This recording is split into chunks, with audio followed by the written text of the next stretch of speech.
Hello everyone, let's get some dinner ready together. I pulled out the ribeye steak around 12 o'clock, let it thaw out through the whole day. It's about 5 o'clock right now, so what I'm doing is going to prepare some potatoes for my husband. I will not have potatoes since I am doing the carnivore. Hubby is not on the carnivore, but trust me, he is still eating the meat and everything else I'm making. Time to season up the steak. I use Celtic salt for everything. I'm going to use black pepper, paprika, and then I'm going to use onion powder, and I'm going to do the same on the other side and let it sit for 5 minutes.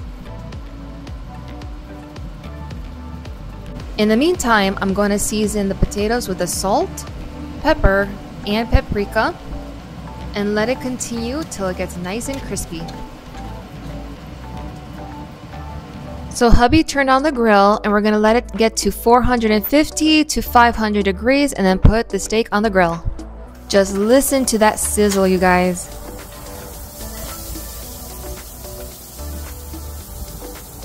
So Callan actually decided that he wants some peppers and onions grilled, and you know what? That was actually a brilliant idea. And I gotta say, my husband has become a master at grilling. Every time he makes steaks, they come out perfectly pink, which you guys will see later on. So he's putting on the peppers and onions to grill. By now the potatoes are done. I'm just gonna set them to the side. The steak is charred beautifully. Now it is time to bring it inside and let it sit 5 to 7 minutes so all of those juices go back into the steak.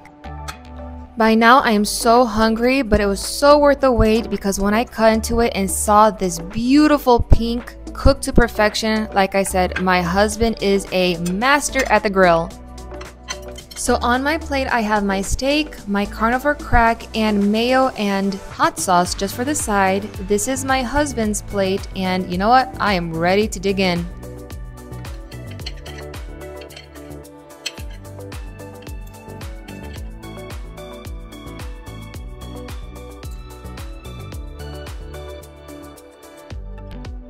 Alright, I'm going to finish my steak, but I hope you guys enjoyed this video. Till next time, love you all. God bless you. Have a beautiful and blessed day, and I'll see you later.